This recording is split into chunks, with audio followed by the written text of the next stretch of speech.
Méditons avec la communauté des disciples du Christ vivant en ce lundi 27 septembre 2023, 25e semaine du temps ordinaire, année liturgique A. Évangile de Jésus-Christ selon Saint Luc, au chapitre 8, versets 16 à 18. En ce temps-là, Jésus disait aux foules, « Personne, après avoir allumé une lampe, ne la couvre d'un vase ou ne la met sous le lit. On la met sur le lampadaire pour que ceux qui entrent voient la lumière. Car rien n'est caché qui ne doive paraître au grand jour, rien n'est secret qui ne doive être connu et venir au grand jour. Faites attention à la manière dont vous écoutez, car à celui qui a, on donnera, et à celui qui n'a pas, même ce qu'il croit avoir sera enlevé. » Acclamons la parole de Dieu. Méditation. Frères et sœurs bien-aimés, renouvelons notre action de grâce au Dieu trois fois saint. Dans sa grande bonté, il nous donne un souffle nouveau et nous comble de ses multiples dons pour une vie de communion toujours plus intime avec lui. Dans le texte de l'Évangile sur lequel nous méditons aujourd'hui, le Seigneur nous dit que lorsqu'on allume une lampe, c'est pour qu'elle brille et éclaire tout autour de nous.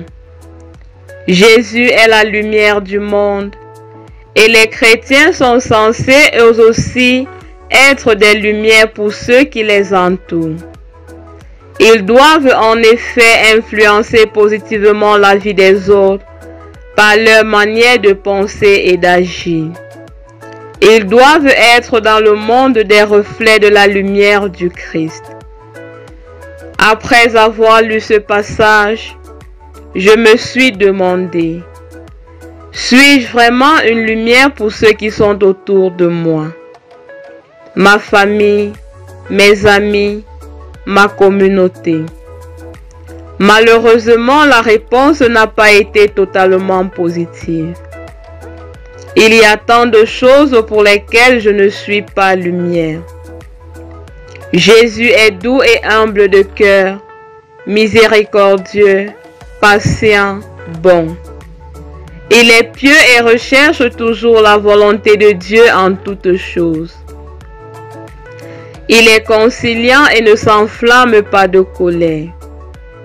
Je devrais normalement en tant que chrétienne avoir moi aussi ces traits caractéristiques pour être le reflet de Jésus dans mon milieu de vie. Mais hélas, ce n'est pas encore le cas.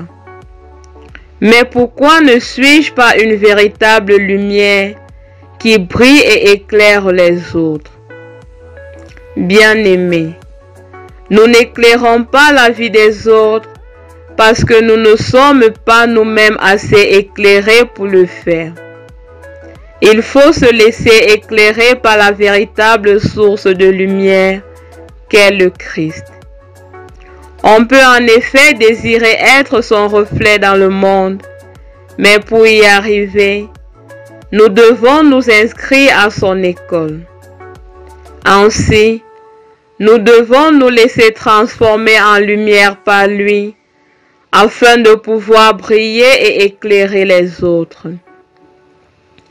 Si notre propre vie est ténèbres, il va de soi que nous ne pourrons pas servir à grand-chose, car on ne peut donner que ce qu'on a.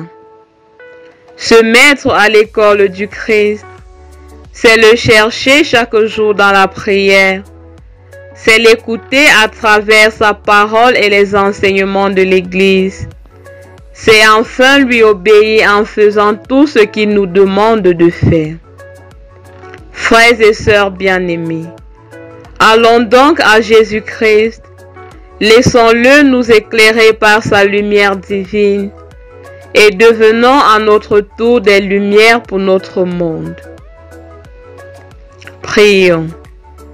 Dieu notre Père, accorde-nous la grâce de devenir des lumières en ce monde, afin que nous voyant vivre, des âmes se convertissent et glorifient ton nom. Intercession. Seigneur Jésus-Christ, Nous te confions tous les chrétiens qui ont sombré dans les ténèbres, pour quelque raison que ce soit. Renouvelle en eux l'éclat de ta lumière et fais-les revenir à toi.